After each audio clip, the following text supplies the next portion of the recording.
Famous Modern Ghost Stories. Section 3. The Messenger. Little grey messenger, robed like painted death, your robe is dust. Whom do you seek among lilies and closed buds at dusk? Among lilies and closed buds at dusk, whom do you seek, little grey messenger, robed in the awful panoply of painted death? All wise, hast thou seen all there is to see with thy two eyes? Dost thou know all there is to know, and so omniscient darest thou still to say thy brother lies? 1. The bullet entered here, said Max Fortin, and he placed his middle finger over a smooth hole exactly in the centre of the forehead. I sat down upon a mound of dry seaweed and unslung my fowling piece. The little chemist cautiously felt the edges of the shot hole, first with his middle finger and then with his thumb. "Let me see the skull again," said I. Max Fortin picked it up from the sod.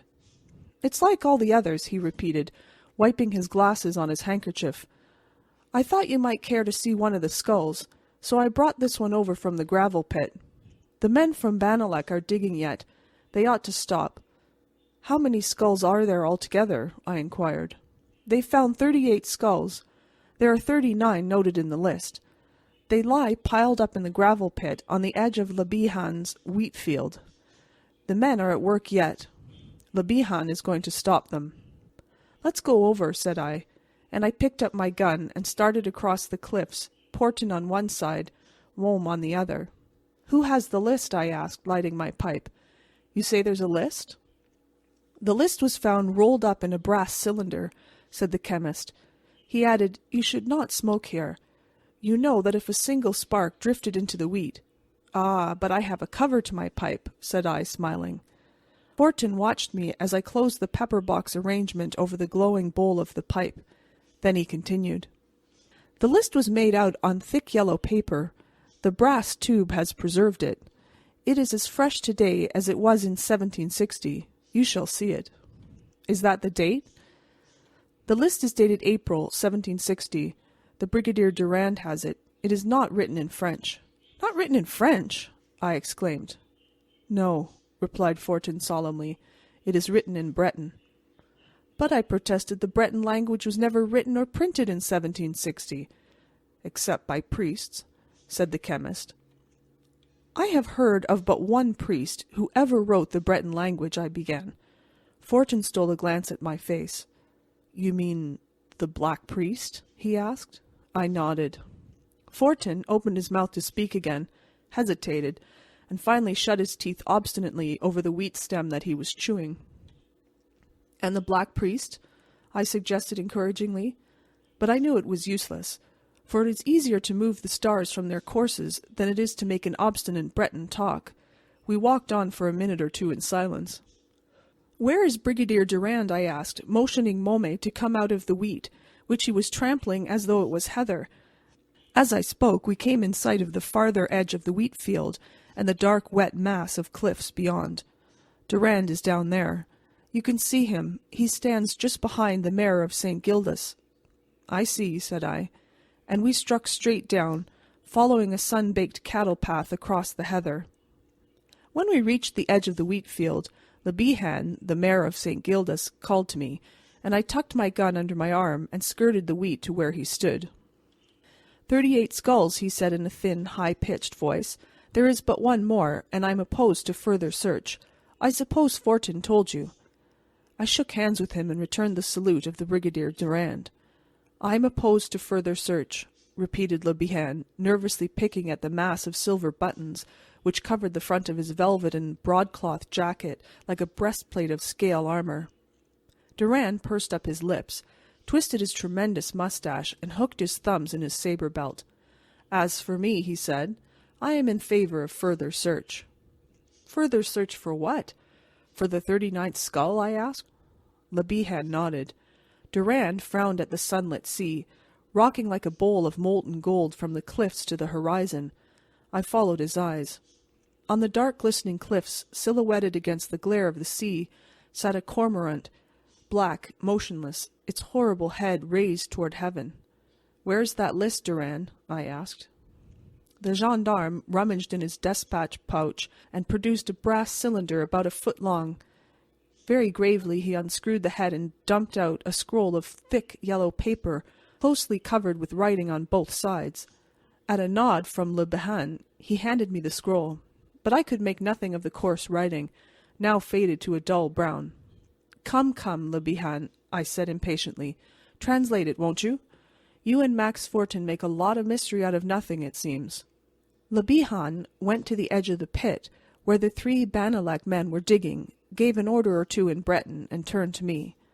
As I came to the edge of the pit, the Bannalec men were removing a square piece of sailcloth from what appeared to be a pile of cobblestones. Look! Said Le Bihan shrilly. I looked. The pile below was a heap of skulls. After a moment I clambered down the gravel sides of the pit and walked over to the men of Bannalec. They saluted me gravely, leaning on their picks and shovels, and wiping their sweating faces with sunburned hands. How many? Said I in Breton. 38, they replied. I glanced around. Beyond the heap of skulls lay 2 piles of human bones. Beside these was a mound of broken, rusted bits of iron and steel. Looking closer, I saw that this mound was composed of rusty bayonets, saber blades, scythe blades, with here and there a tarnished buckle attached to a bit of leather hard as iron. I picked up a couple of buttons and a belt plate. The buttons bore the royal arms of England. The belt plate was emblazoned with the English arms, and also with the number 27. I have heard my grandfather speak of the terrible English regiment, the 27th Foot, which landed and stormed the fort up there, said one of the Bannalec men. Oh, said I, then these are the bones of English soldiers? Yes, said the men of Bannalec. Le Bihan was calling to me from the edge of the pit above, and I handed the belt plate and buttons to the men and climbed the side of the excavation. Well, said I, trying to prevent Môme from leaping up and licking my face as I emerged from the pit, I suppose you know what these bones are. What are you going to do with them? There was a man, said Le Bihan angrily, an Englishman, who passed here in a dog-cart on his way to Quimper about an hour ago. And what do you suppose he wished to do? Buy the relics? I asked, smiling. Exactly, the pig, piped the mayor of St. Gildas. Jean-Marie Tregunc, who found the bones, was standing there where Max Fortin stands. And do you know what he answered? He spat upon the ground and said, Pig of an Englishman, do you take me for a desecrator of graves? I know Tregunc, a sober, blue-eyed Breton, who lived from one year's end to the other without being able to afford a single bit of meat for a meal. How much did the Englishman offer Tregunc? I asked. 200 francs for the skulls alone. I thought of the relic hunters and the relic buyers on the battlefields of our Civil War. 1760 is long ago, I said. Respect for the dead can never die, said Fortin. And the English soldiers came here to kill your fathers and burn your homes, I continued. They were murderers and thieves, but they are dead, said Tregunc, coming up from the beach below, his long sea-rake balanced on his dripping jersey. How much do you earn every year, Jean-Marie? I asked, turning to shake hands with him. 220 francs, monsieur. $45 a year. Pah, you are worth more, Jean. Will you take care of my garden for me? My wife wished me to ask you. I think it would be worth 100 francs a month to you and to me. Come on, Le Bihan. Come along, Fortin and you, Durand. I want somebody to translate that list into French for me. Tregunc stood gazing at me, his blue eyes dilated. You may begin at once, I said, smiling, if the salary suits you. It suits, said Tregunc, fumbling for his pipe in a silly way that annoyed Le Bihan. Then go and begin your work, cried the mayor impatiently, and Tregunc started across the moors towards St. Gildas, taking off his velvet ribbon cap to me and gripping his sea-rake very hard. You offer him more than my salary, said the mayor, after a moment's contemplation of his silver buttons. Pooh, said I, what do you do for your salary except play dominoes with Max Fortin at the Gois Inn? Le Bihan turned red, but Durand rattled his sabre and winked at Max Fortin, and I slipped my arm through the arm of the sulky magistrate, laughing. There's a shady spot under the cliff, I said. Come on, Le Bihan, and read me what is in the scroll. In a few moments we reached the shadow of the cliff, and I threw myself upon the turf, chin on hand, to listen. The gendarme Durand also sat down, twisting his moustache into needle-like points. Fortin leaned against the cliff, polishing his glasses and examining us with vague, near-sighted eyes, and Le Bihan the mayor planted himself in our midst, rolling up the scroll and tucking it under his arm. First of all, he began in a shrill voice, I am going to light my pipe, and while lighting it I shall tell you what I have heard about the attack on the fort yonder. My father told me, his father told him. He jerked his head in the direction of the ruined fort, a small square stone structure on the sea cliff, now nothing but crumbling walls. Then he slowly produced a tobacco pouch, a bit of flint and tinder, and a long stem pipe, fitted with a microscopical bowl of baked clay. To fill such a pipe requires 10 minutes' close attention. To smoke it to a finish takes but 4 puffs. It is very Breton, this Breton pipe. It is the crystallization of everything Breton. Go on, said I, lighting a cigarette. The fort, said the mayor, was built by Louis XIV, and was dismantled twice by the English. Louis XV restored it in 1730. In 1760 it was carried by assault by the English. They came across the island of Croix, 3 shiploads, and they stormed the fort and sacked Saint Julien yonder, and they started to burn St. Gildas. You can see the marks of their bullets on my house yet. But the men of Bannalec and the men of Lorient fell upon them with pike and scythe and blunderbuss, and those who did not run away lie there below in the gravel pit now, 38 of them. And the 39th skull? I asked, finishing my cigarette. The mayor had succeeded in filling his pipe, and now he began to put his tobacco pouch away. The 39th skull, he mumbled, holding the pipe stem between his defective teeth. The 39th skull is no business of mine. I have told the Bannalec men to cease digging. But what is? Whose is the missing skull? I persisted curiously. The mayor was busy trying to strike a spark to his tinder. Presently he set it aglow, applied it to his pipe, took the prescribed 4 puffs, knocked the ashes out of the bowl, and gravely replaced the pipe in his pocket. The missing skull? He asked. Yes, I said impatiently. The mayor slowly unrolled the scroll and began to read, translating from the Breton into French. And this is what he read. On the cliffs of St. Gildas, April 13th, 1760. On this day, by order of the Count of Soisic, General-in-Chief of the Breton forces now lying in Kerselec Forest, the bodies of 38 English soldiers of the 27th, 50th, and 72nd Regiments of Foot were buried in this spot, together with their arms and equipments. The mayor paused and glanced at me reflectively. Go on, Le Bihan, I said. With them, continued the mayor, turning the scroll and reading on the other side, was buried the body of that vile traitor who betrayed the fort to the English. The manner of his death was as follows. By the order of the most noble Count of Soisic, the traitor was first branded upon the forehead with the brand of an arrowhead. The iron burned through the flesh and was pressed heavily so that the brand should even burn into the bone of the skull. The traitor was then led out and bidden to kneel. He admitted having guided the English from the island of Croix. Although a priest and a Frenchman, he had violated his priestly office to aid him in discovering the password to the fort. This password he extorted during confession from a young Breton girl who was in the habit of rowing across from the island of Groix to visit her husband in the fort. When the fort fell, this young girl, crazed by the death of her husband, sought the Count of Soisic and told how the priest had forced her to confess to him all she knew about the fort. The priest was arrested at St. Gildas as he was about to cross the river to Lorient. When arrested, he cursed the girl, Marie Trevec. What? I exclaimed. Marie Trevec? Marie Trevec, repeated Le Bihan. The priest cursed Marie Trevec and all her family and descendants. He was shot as he knelt, having a mask of leather over his face, because the Bretons who composed the squad of execution refused to fire at a priest unless his face was concealed. The priest was l'Abbé Sorgue, commonly known as the Black Priest on account of his dark face and swarthy eyebrows. He was buried with a stake through his heart. Le Bihan paused, hesitated, looked at me, and handed the manuscript back to Durand. The gendarme took it and slipped it into the brass cylinder. So, said I, the 39th skull is the skull of the Black Priest. Yes, said Fortin. I hope they won't find it. I have forbidden them to proceed, said the mayor querulously.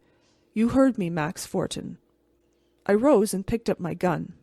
Môme came and pushed his head into my hand. That's a fine dog, observed Durand, also rising. Why don't you wish to find his skull? I asked Le Bihan. It would be curious to see where the arrow brand really burned into the bone. There is something in that scroll that I didn't read to you, said the mayor grimly. Do you wish to know what it is? Of course, I replied in surprise. Give me the scroll again, Durand, he said. Then he read from the bottom. I, l'Abbé Sorgue, forced to write the above by my executioners, have written it in my own blood, and with it I leave my curse on St. Gildas, on Marie Trevec, and on her descendants. I will come back to St. Gildas when my remains are disturbed. Woe to that Englishman whom my branded skull shall touch. What rot, I said. Do you believe it was really written in his own blood? I'm going to test it, said Fortin, at the request of Monsieur le Maire. I am not anxious for the job, however. See, said Le Bihan, holding out the scroll to me. It is signed, l'Abbé Sorgue. I glanced curiously over the paper. It must be the Black Priest, I said. He was the only man who wrote in the Breton language. This is a wonderfully interesting discovery, for now, at last, the mystery of the Black Priest's disappearance is cleared up. You will, of course, send the scroll to Paris, Le Bihan? No, said the mayor obstinately. It shall be buried in the pit below, where the rest of the Black Priest lies. I looked at him and recognized that argument would be useless. But still I said, It will be a loss to history, Monsieur Le Bihan. All the worse for history, then, said the enlightened mayor of St. Gildas. We had sauntered back to the gravel pit while speaking. The men of Bannalec were carrying the bones of the English soldiers toward the St. Gildas cemetery on the cliffs to the east, where already a knot of white-coiffed women stood in attitudes of prayer, and I saw the sombre robe of a priest among the crosses of the little graveyard. They were thieves and assassins. They are dead now, muttered Max Fortin. Respect the dead, repeated the mayor of St. Gildas, looking after the Bannalec men. It was written in that scroll that Marie Trevec of Groix Island was cursed by the priest. She and her descendants, I said, touching Le Bihan on the arm. There was a Marie Trevec who married an Yves Trevec of St. Gildas. It is the same, said Le Bihan, looking at me obliquely. Oh, said I. Then they were ancestors of my wife. Do you fear the curse? Asked Le Bihan. What? I laughed. There was the case of the Purple Emperor, said Max Fortin timidly. Startled for a moment, I faced him, then shrugged my shoulders and kicked at a smooth bit of rock which lay near the edge of the pit, almost embedded in gravel. Do you suppose the Purple Emperor drank himself crazy because he was descended from Marie Trevec? I asked contemptuously. Of course not, said Max Fortin hastily. Of course not, piped the mayor. I only— Hello, what's that you're kicking at? What? Said I, glancing down, at the same time involuntarily giving another kick. The smooth bit of rock dislodged itself and rolled out of the loosened gravel at my feet. The 39th skull, I exclaimed. By jingo, it's the noddle of the Black Priest. See, there's the arrowhead branded on the front. The mayor stepped back. Max Fortin also retreated. There was a pause, during which I looked at them, and they looked anywhere but at me. I don't like it, said the mayor at last, in a husky, high voice. I don't like it. The scroll says he will come back to St. Gildas when his remains are disturbed. I don't like it, Monsieur Darrell. Posh, said I. The poor wicked devil is where he can't get out. For heaven's sake, Le Bihan, what is this stuff you are talking in the year of grace 1896? The mayor gave me a look. He says, Englishman. You are an Englishman, Monsieur Darrell, he announced. You know better. I'm an American. It's all the same, said the mayor of St. Gildas obstinately. No, it isn't, I answered, much exasperated, and deliberately pushed the skull till it rolled into the bottom of the gravel pit below. Cover it up, said I. Bury the scroll with it too, if you insist, but I think you ought to send it to Paris. Don't look so gloomy, Fortin, unless you believe in werewolves and ghosts. Hey, what the devil's the matter with you anyway? What are you staring at, Le Bihan? Come, come, muttered the mayor in a low, tremulous voice. It's time we got out of this. Did you see? Did you see, Fortin? I saw, whispered Max Fortin, pallid with fright. The two men were almost running across the sunny pasture now, and I hastened after them, demanding to know what was the matter. Matter? Chattered the mayor, gasping with exasperation and terror. The skull is rolling uphill again, and he burst into a terrified gallop. Max Fortin followed close behind. I watched them stampeding across the pasture, then turned toward the gravel pit, mystified, incredulous. The skull was lying on the edge of the pit, exactly where it had been before I pushed it over the edge. For a second I stared at it. A singular chilly feeling crept up my spinal column, and I turned and walked away, sweat starting from the root of every hair on my head. Before I had gone 20 paces, the absurdity of the whole thing struck me. I halted, hot with shame and annoyance, and retraced my steps. There lay the skull. I rolled a stone down instead of the skull, I muttered to myself. Then, with the butt of my gun, I pushed the skull over the edge of the pit and watched it roll to the bottom.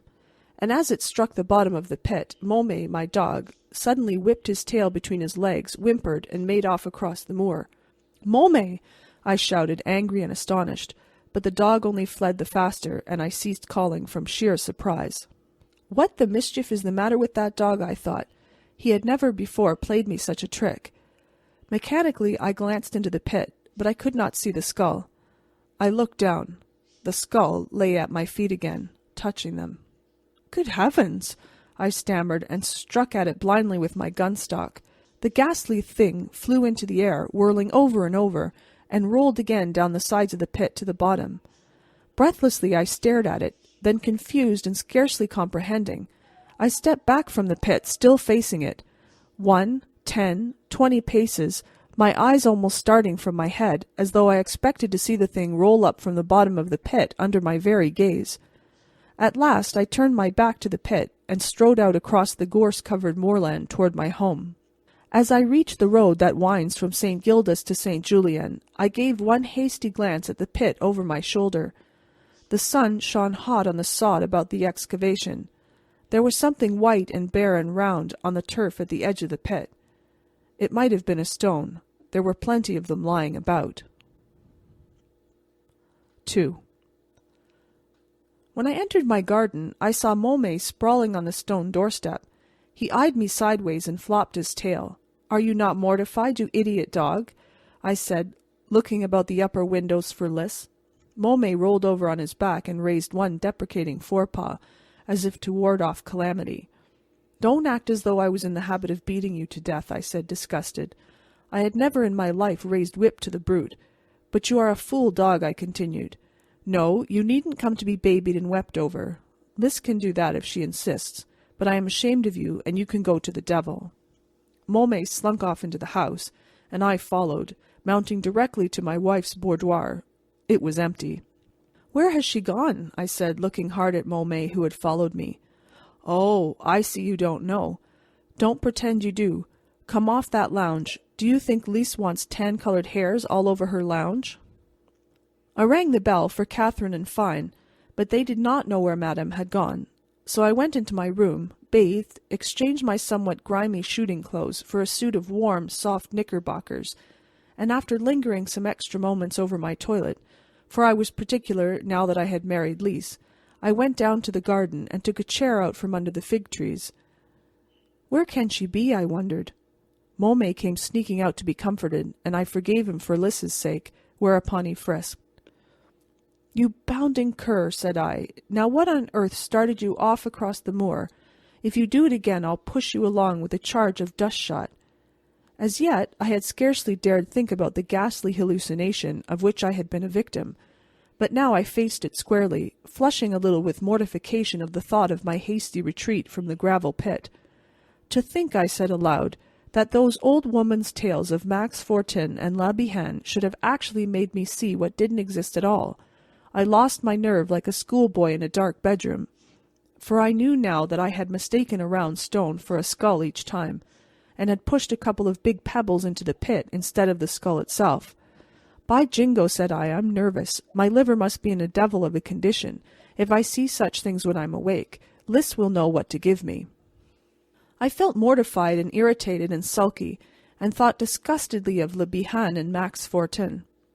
But after a while I ceased speculating, dismissed the mayor, the chemist, and the skull from my mind, and smoked pensively, watching the sun low dipping in the western ocean. As the twilight fell for a moment over ocean and moorland, a wistful, restless happiness filled my heart, the happiness that all men know, all men who have loved.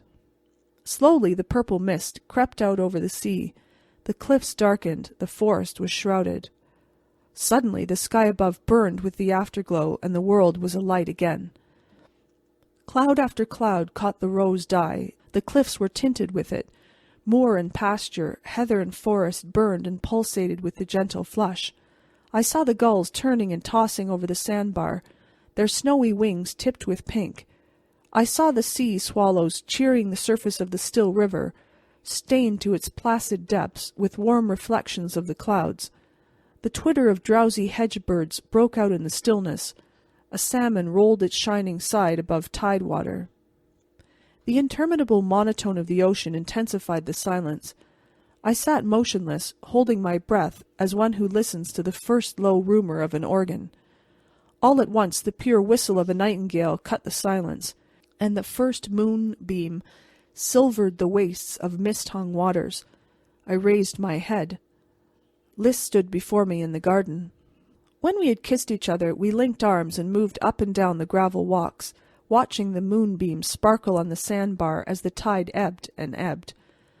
The broad beds of white pinks about us were atremble with hovering white moths.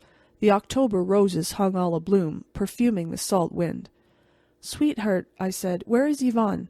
Has she promised to spend Christmas with us?" "Yes, Dick. She drove me down from Plougat this afternoon. She sent her love to you. I'm not jealous.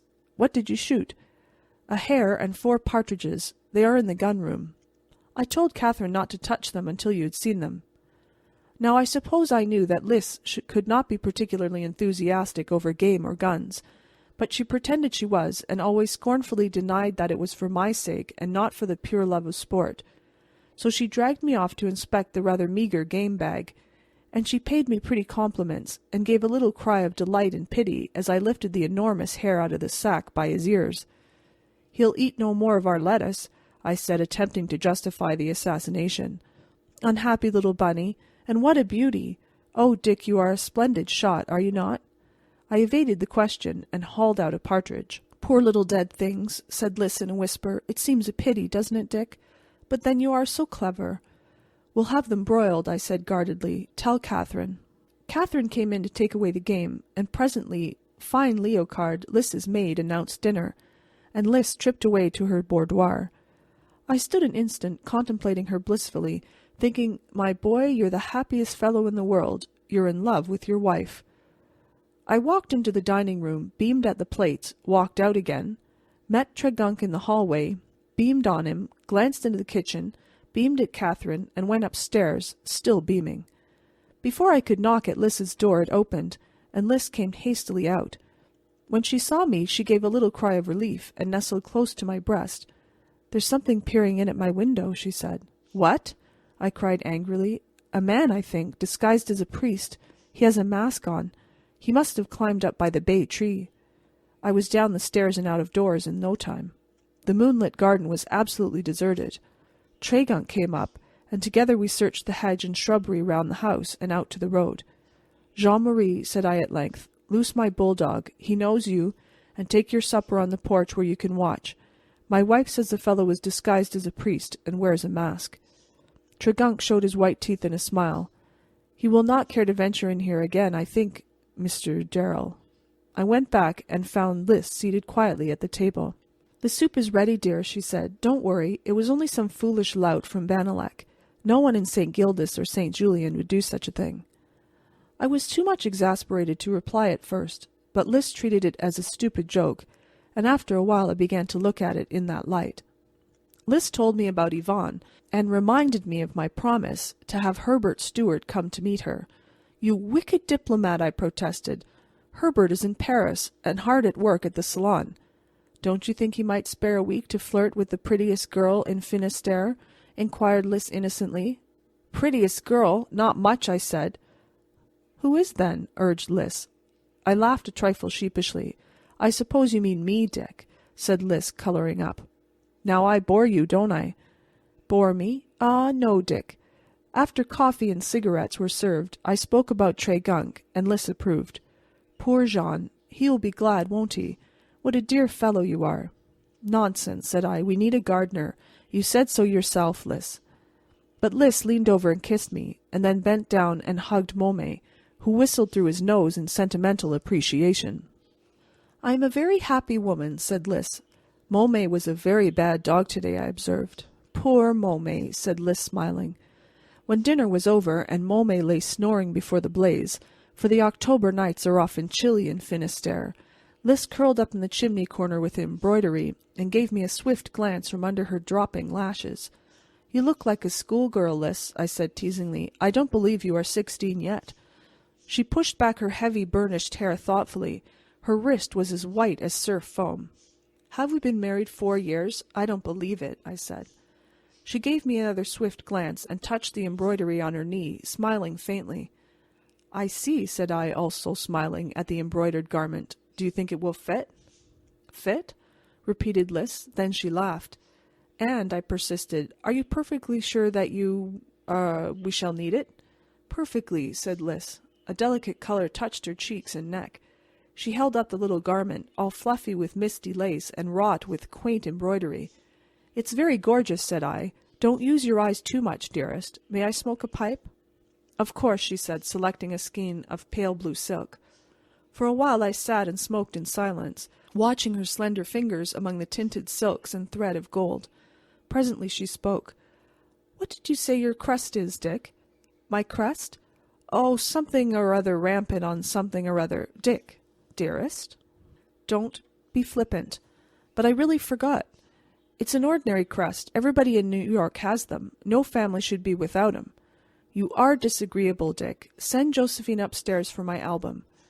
Are you going to put that crest on the whatever it is? I am, and my own crest, too.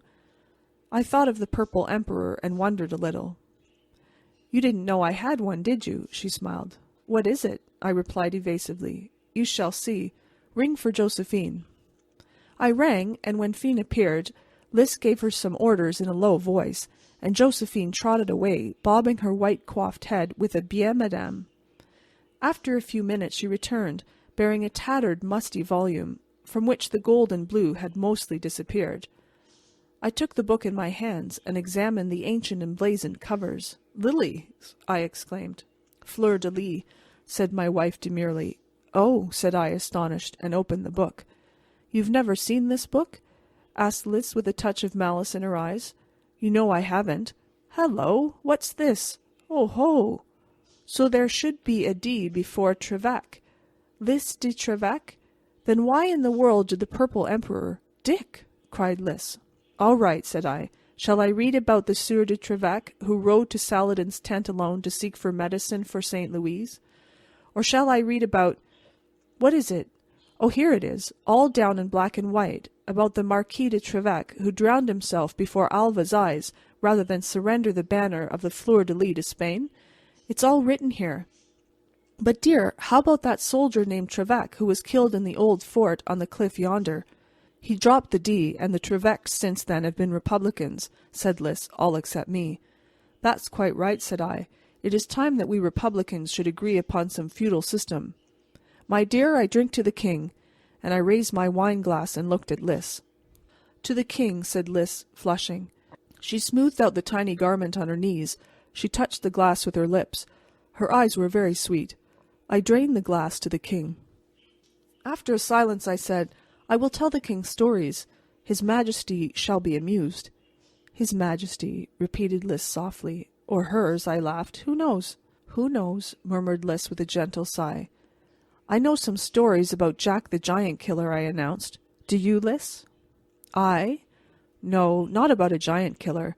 But I know all about the werewolf, and Jean de Flamme, and the man in purple tatters, and, oh dear me, I know lots more. You are very wise, said I. I shall teach His Majesty English. And I Breton, said Lys jealously.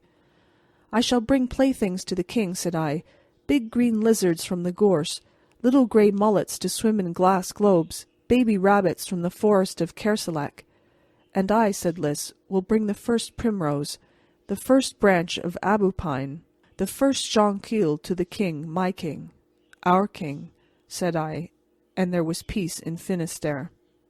I lay back, idly turning the leaves of the curious old volume. I am looking, said I, for the crest. The crest, dear? It is a priest's head with an arrow-shaped mark on the forehead, on a field. I sat up and stared at my wife. Dick, whatever is the matter? I smiled. The story is there in the book. Do you care to read it? No? Shall I tell it to you? Well, then, it happened in the Third Crusade. There was a monk whom men called the Black Priest. He turned apostate and sold himself to the enemies of Christ. A Sieur de Trevec burst into the Saracen camp at the head of only 100 lances, and carried the Black Priest away out of the very midst of their army.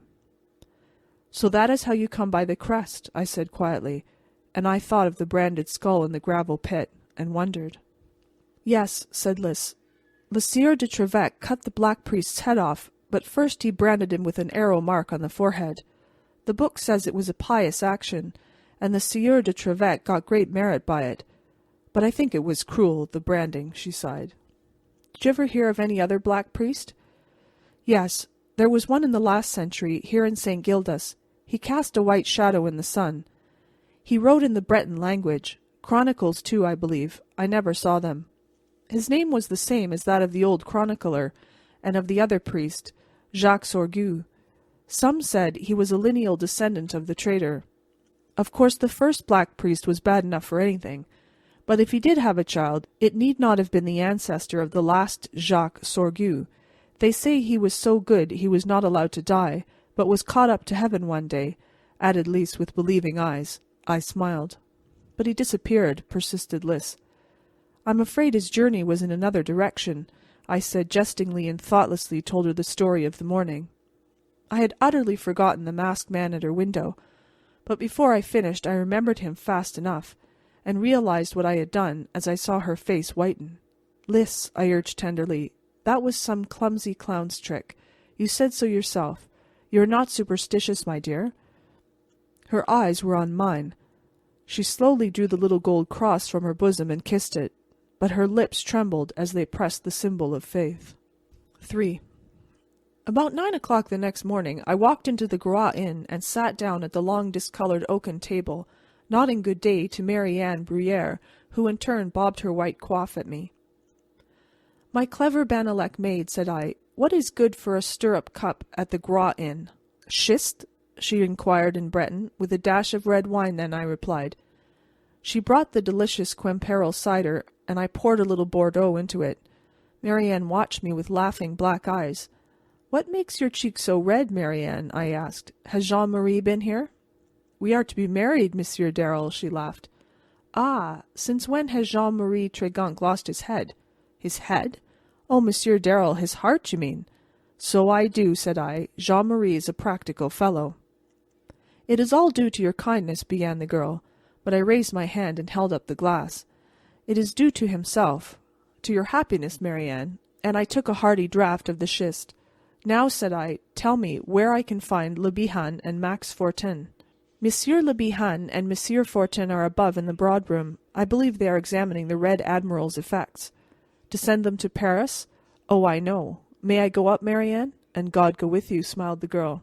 When I knocked at the door of the broad room above, little Max Fortin opened it. Dust covered his spectacles and his nose. His hat, with the tiny velvet ribbons fluttering, was all awry. Come in, Monsieur Darrel, he said. The mayor and I are packing up the effects of the Purple Emperor and of the poor Red Admiral. The collections? I asked, entering the room. You must be very careful in packing those butterfly cases. The slightest jar may break wings and antennas, you know. Le Bihan shook hands with me and pointed to the great pile of boxes. They're all cork-lined, he said, but Fortin and I are putting felt around each box. The Entomological Society of Paris pays the freight. The combined collection of the Red Admiral and the Purple Emperor made a magnificent display.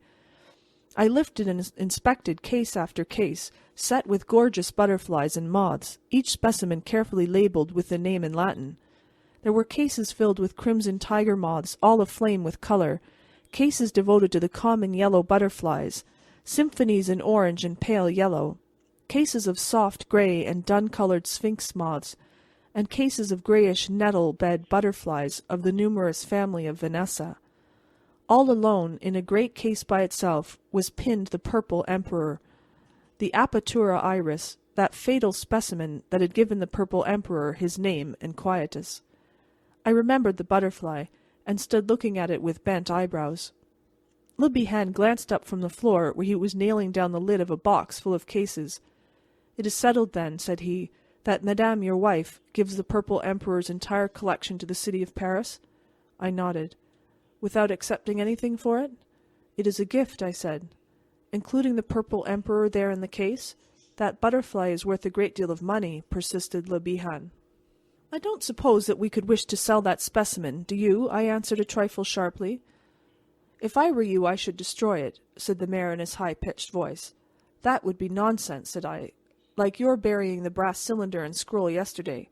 "It was not nonsense," said Le Bihan doggedly, "and I should prefer not to discuss the subject of the scroll." I looked at Max Fortin, who immediately avoided my eyes. "You are a pair of superstitious old women," said I, digging my hands into my pockets. "You swallow every nursery tale that is invented." "What of it?" said Le Bihan sulkily. "There's more truth than lies in most of 'em." "Oh," I sneered, "does the mayor of St. Gildas and St. Julien believe in the loup garou?" "No, not in the loup garou. In what, then? Jean Laflamme?" "That," said Bihan with a conviction, "is history." "The devil it is!" said I. "And perhaps, Monsieur the Mayor, your faith in giants is unimpaired?" "There were giants, everybody knows it," growled Max Fortin. "And you a chemist," I observed scornfully. "Listen, Monsieur Darrel," squeaked Le Bihan. "You know yourself that the Purple Emperor was a scientific man. Now suppose I should tell you that he always refused to include in his collection a death's messenger?" "A what?" I exclaimed. "You know what I mean. That moth that flies by night. Some call it the death's head, but in St. Gildas we call it death's messenger." "Oh," said I, "you mean that big sphinx moth that is commonly known as the death's head's moth. Why the mischief should the people here call it death's messenger? For hundreds of years it has been known as death's messenger in St. Gildas," said Max Fortin. "Even Froissart speaks of it in his commentaries on Jacques Sorgue's Chronicles. The book is in your library." "Sorgue? And who was Jacques Sorgue? I never read his book." "Jacques Sorgue was the son of some unfrocked priest. I forget. It was during the Crusades." "Good heavens!" I burst out. "I've been hearing of nothing but crusades and priests and death and sorcery ever since I kicked that skull into the gravel pit, and I'm tired of it, I tell you frankly. One would think we lived in the Dark Ages. Do you know what year of our Lord it is, Le Bihan?" 1896, replied the mayor. "And yet you two hulking men are afraid of a death's head moth." "I don't care to have one fly into the window," said Max Fortin. "It means evil to the house and the people in it." "God alone knows why he marked one of his creatures with a yellow death's head on the back," observed Le Bihan piously, "but I take it that he meant it as a warning, and I propose to profit by it," he added triumphantly. "See here, Le Bihan," I said. "By a stretch of imagination one can make out a skull on the thorax of a certain big sphinx moth. What of it?" "It is a bad thing to touch," said the mayor, wagging his head. "It squeaks when handled," added Max Fortin. "Some creatures squeak all the time," I observed, looking hard at Le Bihan. "Pigs?" added the mayor. "Yes, and asses," I replied. "Listen, Le Bihan, do you mean to tell me that you saw the skull roll uphill yesterday?" The mayor shut his mouth tightly and picked up his hammer. "Don't be obstinate," I said. "I asked you a question." "I refuse to answer," snapped Le Bihan. "Fortin saw what I saw. Let him talk about it." I looked searchingly at the little chemist. "I don't say that I saw it actually roll up out of the pit, all by itself," said Fortin with a shiver. But then how did it come up out of the pit, if it didn't roll up all by itself?" "It didn't come up at all. That was a yellow cobblestone that you mistook for the skull again," I replied. "You were nervous, Max." A very curious cobblestone, Monsieur Darrel," said Fortin. "I also was a victim to the same hallucination," I continued, "and I regret to say that I took the trouble to roll 2 innocent cobblestones into the gravel pit, imagining each time that it was the skull I was rolling." "It was," observed Le Bihan with a morose shrug. "It just shows," said I, ignoring the mayor's remark, "how easy it is to fix up a train of coincidences so that the results seem to savor of the supernatural. Now last night my wife imagined that she saw a priest in a mask peer in at her window." Fortin and Le Bihan scrambled hastily from their knees, dropping hammer and nails. "What? What's that?" demanded the mayor. I repeated what I had said. Max Fortin turned livid. "My God!" muttered Le Bihan. "The Black Priest is in St. Gildas." Don't you know the old prophecy?" stammered Fortin. "Froissart quotes it from Jacques Sorgue. When the Black Priest rises from the dead, St. Gildas folk shall shriek in bed. When the Black Priest rises from his grave, may the good God St. Gildas save."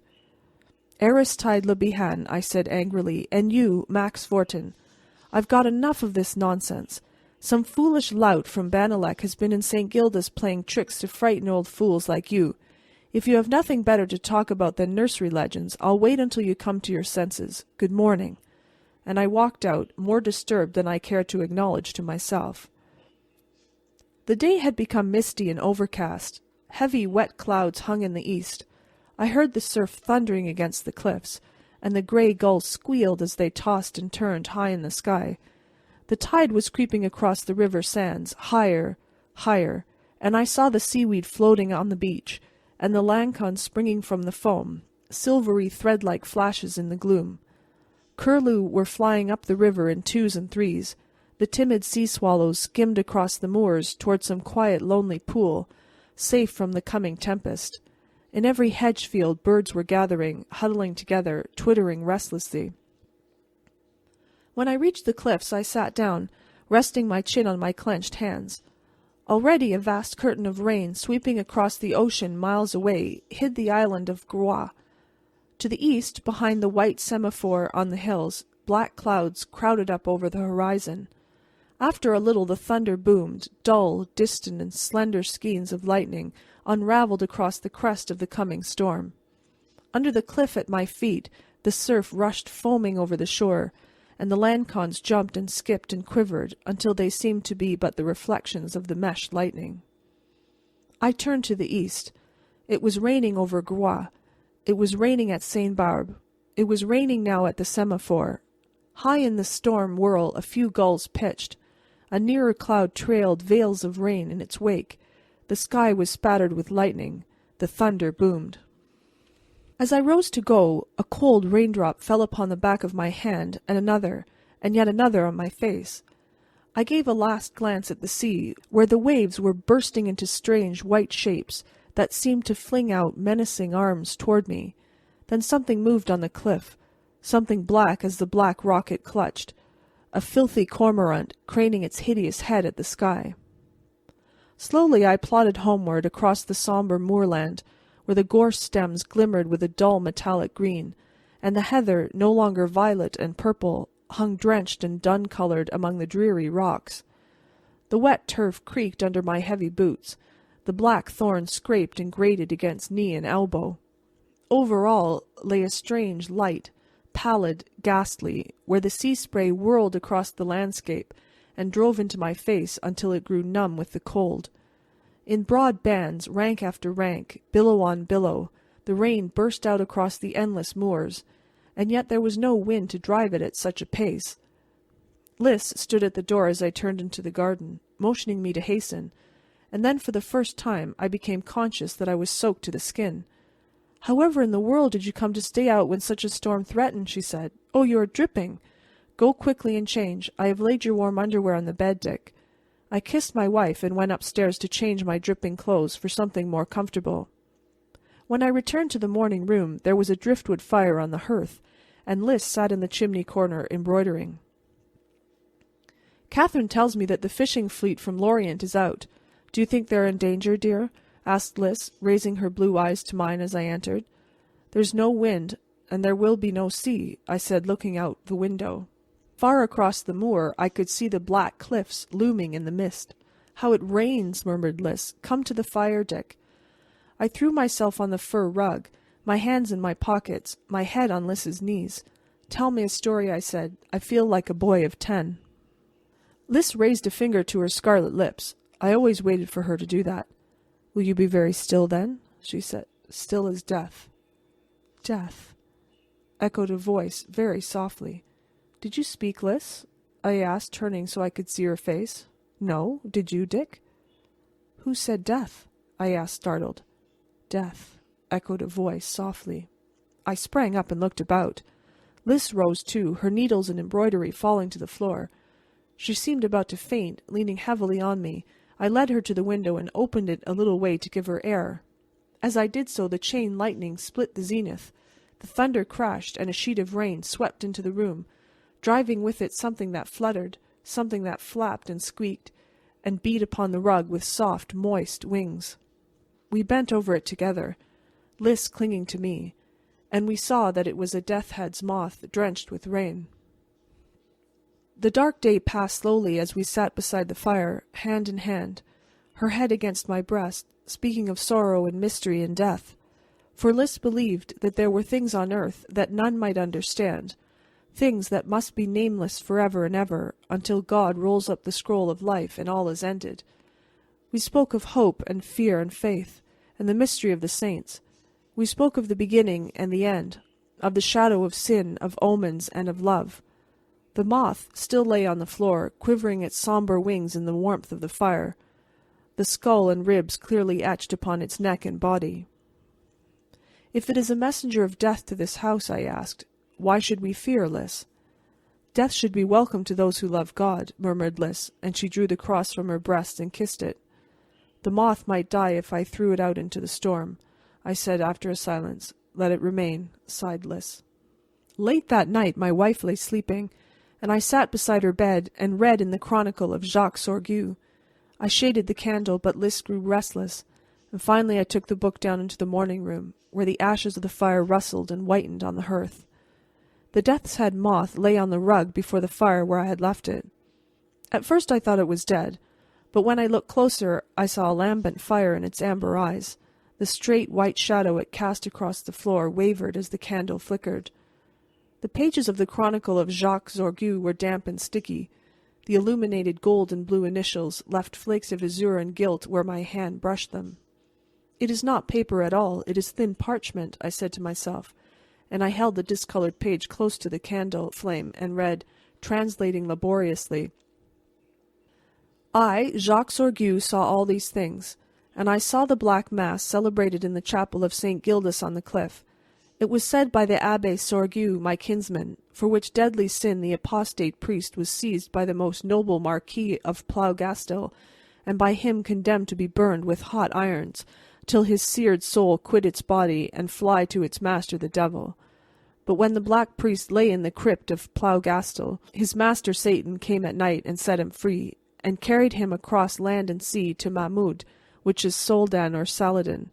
And I, Jacques Sorgue, travelling afterward by sea, beheld with my own eyes my kinsman, the black priest of St. Gildas, borne along in the air upon a vast black wing, which was the wing of his master Satan. And this was seen also by 2 men of the crew. I turned the page. The wings of the moth on the floor began to quiver.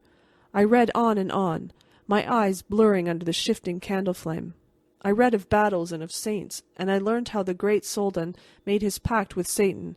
Then I came to the Sieur de Trevec, and read how he seized the black priest in the midst of Saladin's tents, and carried him away, and cut off his head, first branding him on the forehead.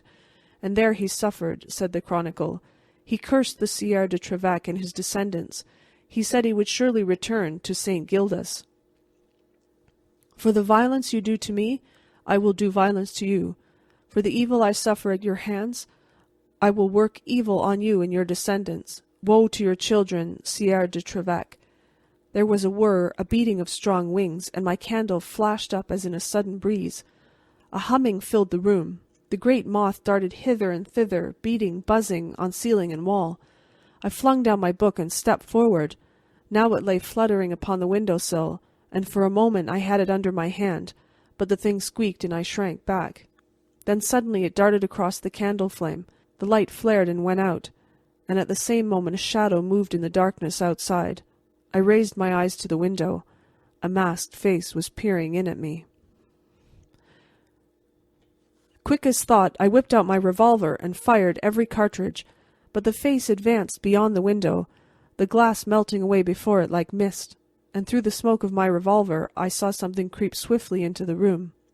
Then I tried to cry out, but the thing was at my throat, and I fell backward among the ashes of the hearth. When my eyes unclosed, I was lying on the hearth, my head among the cold ashes. Slowly I got on my knees, rose painfully, and groped my way to a chair. On the floor lay my revolver, shining in the pale light of early morning. My mind cleared by degrees. I looked shuddering at the window. The glass was unbroken. I stooped stiffly, picked up my revolver, and opened the cylinder. Every cartridge had been fired. Mechanically I closed the cylinder and placed the revolver in my pocket. The book, The Chronicles of Jacques Sorgue, lay on the table beside me, and as I started to close it I glanced at the page. It was all splashed with rain, and the lettering had run, so that the page was merely a confused blur of gold and red and black. As I stumbled toward the door, I cast a fearful glance over my shoulder. The death's head moth crawled shivering on the rug. 4. The sun was about 3 hours high, and I must have slept, for I was aroused by the sudden gallop of horses under our window. People were shouting and calling in the road. I sprang up and opened the sash. Le Bihan was there, an image of helplessness, and Max Fortin stood beside him polishing his glasses. Some gendarmes had just arrived from Quimperle, and I could hear them around the corner of the house, stamping and rattling their sabres and carbines as they led their horses into my stable. Lys sat up, murmuring half-sleepy, half-anxious questions. "I don't know," I answered. "I'm going out to see what it means." "It is like the day they came to arrest you," Lys said, giving me a troubled look. But I kissed her and laughed at her until she smiled too. Then I flung on coat and cap and hurried down the stairs. The first person I saw standing in the road was the Brigadier Durand. "Hello," said I. "Have you come to arrest me again? What the devil is all this fuss about, anyway?" "We were telegraphed for an hour ago," said Durand briskly, "and for a sufficient reason, I think. Look there, Monsieur Darrell." He pointed to the ground, almost under my feet. "Good heavens!" I cried. "Where did that puddle of blood come from?" "That's what I want to know, Monsieur Darrell. Max Fortin found it at daybreak. See, it's splashed all over the grass, too. A trail of it leads into your garden, across the flower beds to your very window, the one that opens from the morning room.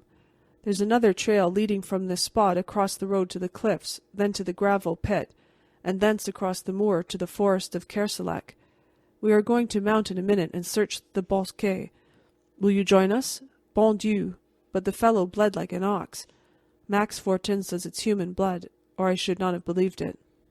The little chemist of Quimperle came up at that moment, rubbing his glasses with a coloured handkerchief. "Yes, it is human blood," he said. "But one thing puzzles me. The corpuscles are yellow. I never saw any human blood before with yellow corpuscles. But your English Dr. Thompson asserts that he has." "Well, it's human blood anyway, isn't it?" insisted Durand impatiently. "Yes," admitted Max Fortin.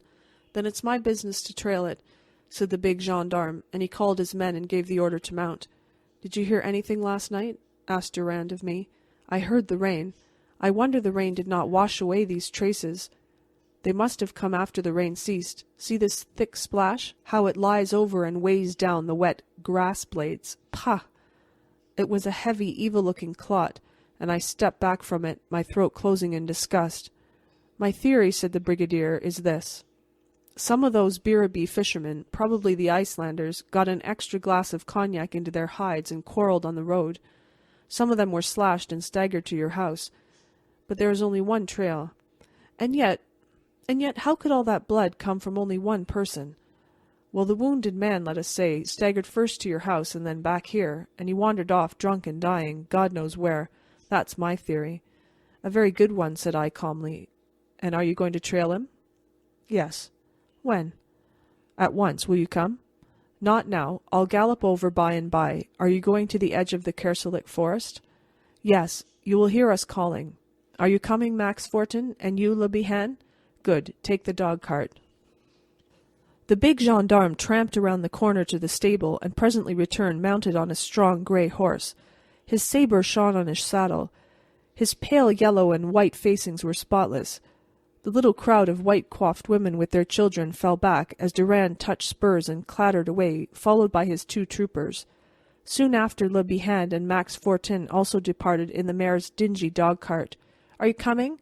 piped Le Bihan shrilly. "In a quarter of an hour," I replied, and went back to the house. When I opened the door of the morning room, the death's head moth was beating its strong wings against the window. For a second I hesitated, then walked over and opened the sash. The creature fluttered out, whirled over the flower beds a moment, then darted across the moorland toward the sea. I called the servants together and questioned them. Josephine, Catherine, Jean-Marie Tregunc. Not one of them had heard the slightest disturbance during the night. Then I told Jean-Marie to saddle my horse, and while I was speaking, Lys came down. "Dearest," I began, going to her. "You must tell me everything you know, Dick," she interrupted, looking me earnestly in the face. "But there is nothing to tell, only a drunken brawl and someone wounded." "And you are going to ride?" "Where, Dick?" "Well, over to the edge of Kerselec forest. Durand and the mayor and Max Fortin have gone on, following a trail." "What trail?" "Some blood." "Where did they find it?" "Out in the road there." Lys crossed herself. "Does it come near our house?" "Yes." "How near?" "It comes up to the morning-room window," said I, giving in. Her hand on my arm grew heavy.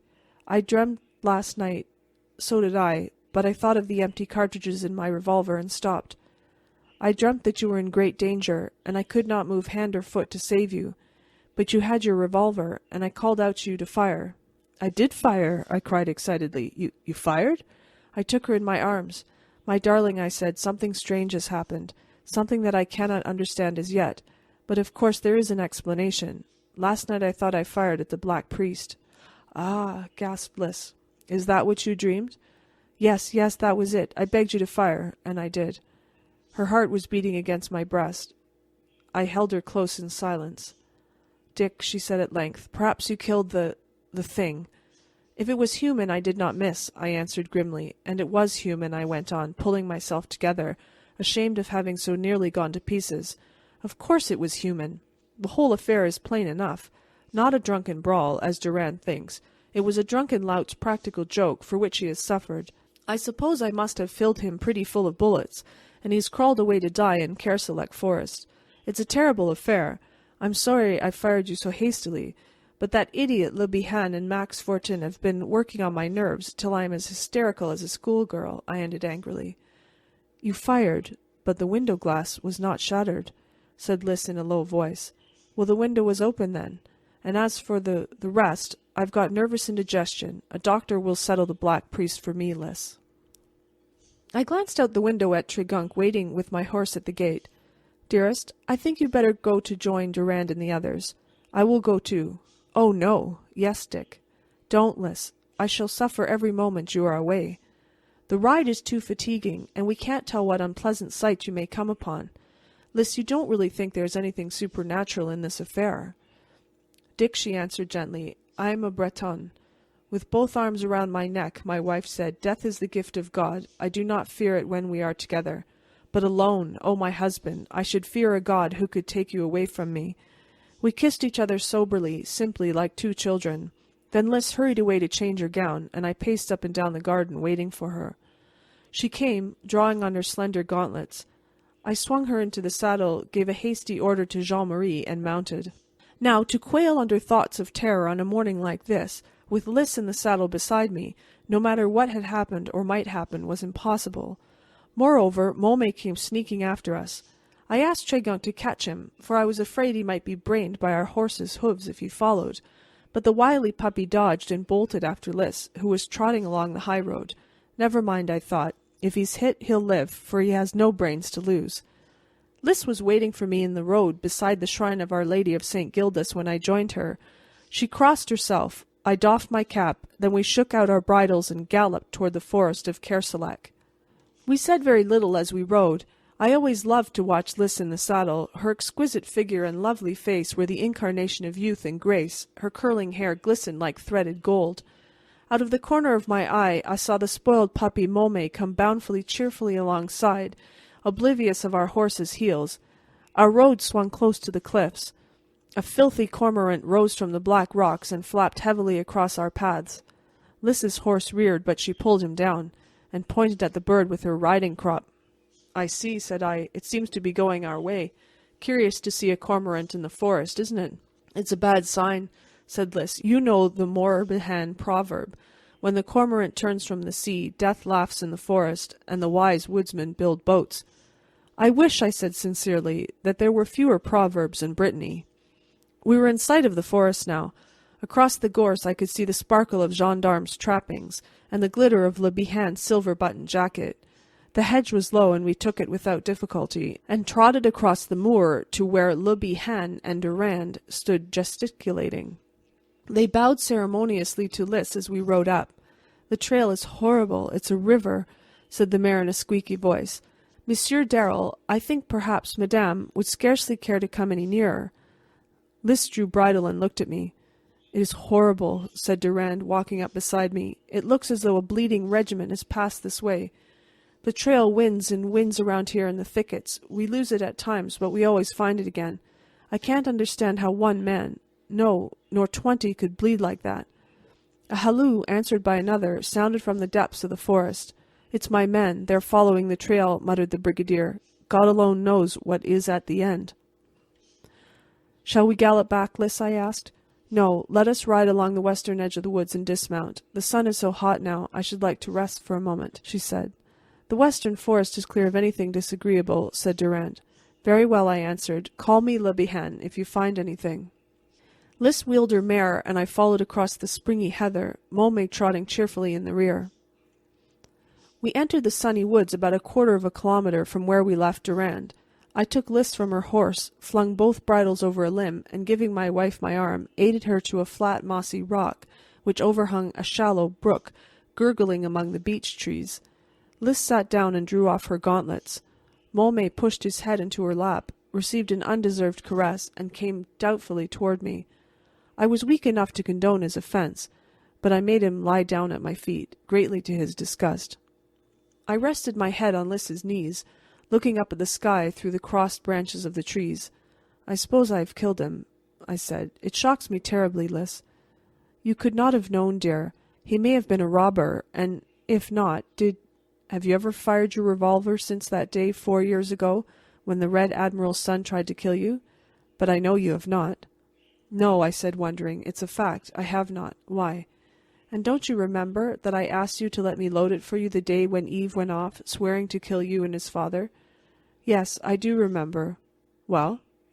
Well, I took the cartridges first to St. Gildas Chapel and dipped them in holy water. You must not laugh, Dick, said Lys gently, laying her cool hands on my lips. Laugh, my darling? Overhead the October sky was pale amethyst, and the sunlight burned like orange flame through the yellow leaves of beech and oak. Gnats and midges danced and wavered overhead. A spider dropped from a twig halfway to the ground and hung suspended on the end of his gossamer thread. Are you sleepy, dear? asked Lys, bending over me. I am, a little. I scarcely slept 2 hours last night, I answered. You may sleep if you wish, said Lys, and touched my eyes caressingly. Is my head heavy on your knees? No, Dick. I was already in a half-doze. Still I heard the brook babbling under the beeches and the humming of forest flies overhead. Presently even these were stilled. The next thing I knew I was sitting bolt upright, my ears ringing with a scream, and I saw Lys cowering beside me, covering her white face with both hands. As I sprang to my feet she cried again and clung to my knees. I saw my dog rush growling into a thicket. Then I heard him whimper, and he came back out whining, ears flat, tail down. I stooped and disengaged Lys's hand. Don't go, Dick, she cried. Oh, God, it's the Black Priest. In a moment I had leaped across the brook and pushed my way into the thicket. It was empty. I stared about me. I scanned every tree trunk, every bush. Suddenly I saw him. He was seated on a fallen log, his head resting in his hands, his rusty black robe gathered around him. For a moment my hair stirred under my cap. Sweat started on forehead and cheekbone. Then I recovered my reason and understood that the man was human, and was probably wounded to death. Aye, to death. For there at my feet lay the wet trail of blood, over leaves and stones, down into the little hollow, across to the figure in black resting silently under the trees. I saw that he could not escape, even if he had the strength, for before him, almost at his very feet, lay a deep shining swamp. As I stepped forward my foot broke a twig. At the sound the figure started a little. Then its head fell forward again, its face was masked. Walking up to the man, I bade him tell where he was wounded. Durand and the others broke through the thicket at the same moment and hurried to my side. "Who are you who hide a masked face in a priest's robe?" said the gendarme loudly. There was no answer. See the stiff blood all over his robe," muttered Le Bihan to Fortin. "He will not speak," said I. "He may be too badly wounded," whispered Le Bihan. "I saw him raise his head," I said. "My wife saw him creep up here." Durand stepped forward and touched the figure. "Speak," he said. "Speak," quavered Fortin. Durand waited a moment. Then, with a sudden upward movement, he stripped off the mask and threw back the man's head. We were looking into the eye sockets of a skull. Durand stood rigid. The mare shrieked. The skeleton burst out from its rotting robes and collapsed on the ground before us. From between the staring ribs and the grinning teeth spurted a torrent of black blood, showering the shrinking grasses. Then the thing shuddered and fell over into the black ooze of the bog. Little bubbles of iridescent air appeared from the mud. The bones were slowly engulfed, and as the last fragment sank out of sight, up from the depths and along the bank crept a creature, slowly shivering, quivering its wings. It was a death's head moth. I wish I had time to tell you how Lys outgrew superstitions, for she never knew the truth about the affair, and she never will know, since she has promised not to read this book. I wish I might tell you about the king and his coronation, and how the coronation robe fitted. I wish that I were able to write how Yvonne and Herbert Stuart rode to a boar hunt in Quimperle, and how the hounds raced the quarry right through the town, overturning 3 gendarmes, the notary, and an old woman. But I am becoming garrulous, and Lys is calling me to come and hear the king say that he is sleepy, and his highness shall not be kept waiting. The King's Cradle Song. Seal with a seal of gold the scroll of a life unrolled. Swathe him deep in his purple stole, ashes of diamonds, crystalled coal, drops of gold in each scented fold. Crimson wings of the little death, stir his hair with your silken breath. Flaming wings of sins to be, splendid pinions of prophecy, smother his eyes with hues and dyes, while the white moon spins and the winds arise, and the star drips through the skies. Wave, O wings of the little death, seal his sight and stifle his breath. Cover his breast with the gem shroud pressed, from north to north, from west to west. Wave, O wings of the little death, till the white moon reels in the cracking skies, and the ghost of God arise. End of Section 3.